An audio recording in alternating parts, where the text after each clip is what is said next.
Well, welcome back to Johnny Reads. Haven't made a video in a long time, but I have a special treat for you this time.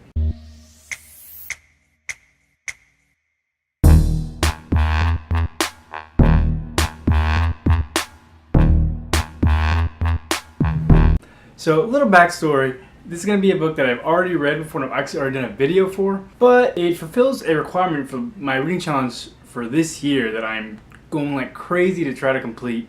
Because I'm hosting it myself, and I mean, if I'm hosting it and I don't finish it, it's like, what am I doing? So I already done a video for this, so I'll put a link up here, over here, somewhere. I'll put a link in the description as well, so you can see that first video if you're interested. The book I'm going to be talking about today is Charlie and the Chocolate Factory by Roald Dahl. The requirement that I'm trying to fulfill for my 2016 reading challenge is read a book that you didn't like the first time around.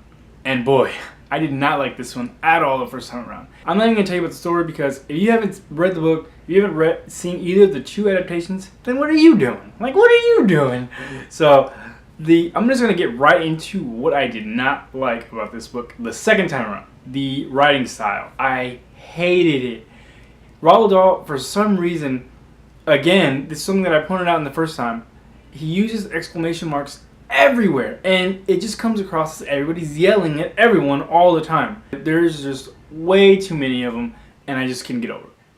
And then also, though, he uses italics everywhere. When you read that, it's like, why are you doing that? Like, you're just in your head, like, why are you doing that? It's so unnecessary. Something that I did not notice the first time around, but I definitely noticed the second time around is that Willy Wonka, now brace yourself, is probably my least favorite character I have ever read, ever.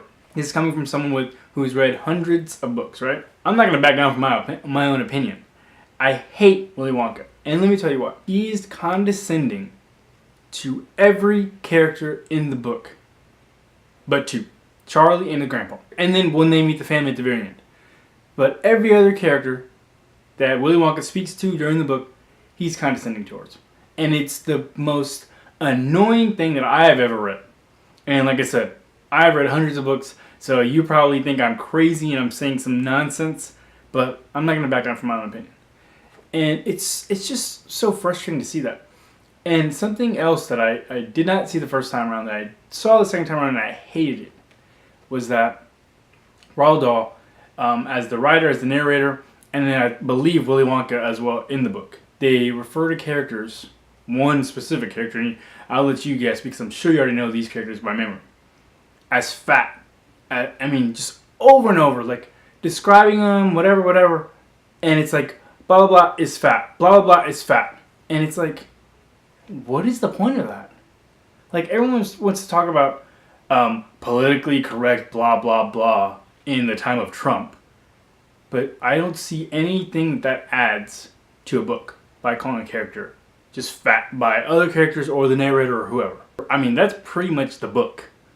Willy Wonka, the writing style, and then over and over calling particular characters fat. I mean, that's the book. There was one thing that I noticed that I actually liked, and it was the man who sold Charlie his golden ticket. He was the only one who was actually like a decent character besides Charlie and his grandpa.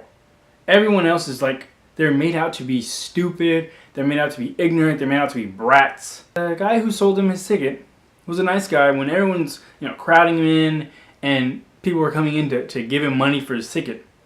This guy, kind of, blocked everyone out of the way and said, hey, go home and don't let anybody take it from you. That was the only bright spot of this terrible book. If you watched my first video, I told you it's one of the worst books that I've ever read. The couple of years that have passed, in my head, I've identified it as the second worst book I've ever read all the way through. But no, it's the worst book I've ever read all the way through. I've read it twice! It's hard to believe that I've read this book twice. That's all I have for you today. I'm sure that you disagree with me on everything I've already said. So go ahead and leave me a comment. And hey, why don't you hit that subscribe button? I mean, sure, you maybe disagree with me this time, but we both like books. I mean, what else is there? I will see you next time.